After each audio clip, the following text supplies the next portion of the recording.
বিশ্ববরেণ্য সঙ্গীতাচার্য ওস্তাদ আলাউদ্দিন খাঁর স্মৃতি বিজড়িত সঙ্গীতাঙ্গনের জমি দখলের পায়তারা চলছে।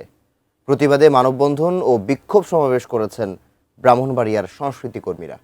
একই সঙ্গে দীর্ঘদিন ধরে ঝুলে থাকা আলাউদ্দিন খাঁ কালচারাল কমপ্লেক্স প্রকল্প দ্রুত বাস্তবায়নের দাবিও তাদের।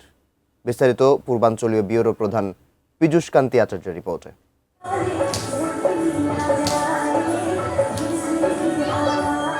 ব্রাহ্মণবাড়িয়া শহরের পুরনো জেল রোডে অবস্থিত সুর সম্রাট দি আলাউদ্দিন সঙ্গীতাঙ্গন। এখানে শাস্ত্রীয় সঙ্গীত, নৃত্য এবং তালযন্ত্র প্রশিক্ষণ দেওয়া হয়।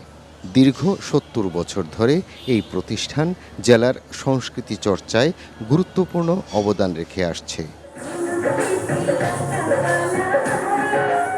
২০২০ সালে একটি দানপত্রের ভিত্তিতে কয়েকজন জমির মালিকানা দাবি করে ল্যান্ড সার্ভে ট্রাইব্যুনালে মামলা করেন।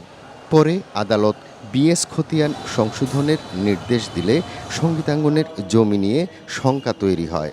এতে উদ্বিগ্ন হয়ে ওঠেন প্রতিষ্ঠানের প্রশিক্ষক, প্রশিক্ষণার্থী ও অভিভাবকরা।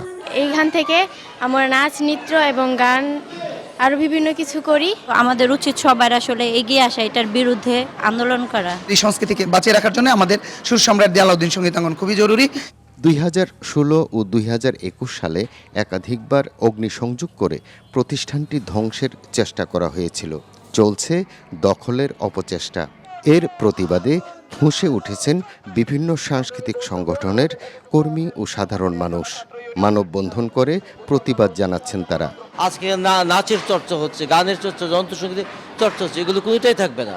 সুতরাং এই দখলমুক্ত এটা করতেই হবে। যে সংস্কৃতি মন্ত্রণালয় তাকে আমরা উদাত্ত আহ্বান জানাবো, এখানে অবশ্যই অনতি বলবে সুনজর দেন। ১৯৫৬ সালে সুর সম্রাট উস্তাদ আলাউদ্দিন খাঁ ওসিয়তনামা করে সংস্কৃতি চর্চার জন্য প্রতিষ্ঠানটির জমি দান করে যান। বিশ্ববরেণ্য সঙ্গীতজ্ঞ সুর সম্রাট উস্তাদ আলাউদ্দিন খাঁর স্মৃতি বিজড়িত প্রতিষ্ঠানটি রক্ষার দাবি সব মহলের। ছাত্রছাত্রীরা 4 বছরের কোর্সে বেরিয়ে তারা বিভিন্ন জায়গায় তারা অবদান রাখছে। আমরা এই যে আলাউদ্দিন খান নামাঙ্কিত প্রতিষ্ঠানকে আমরা কোনোভাবেই ধ্বংস হতে দেব না, এই আমাদের অভিপ্রায়। পীযূষ কান্তি আচার্য, এটিএন নিউজ, ব্রাহ্মণবাড়িয়া।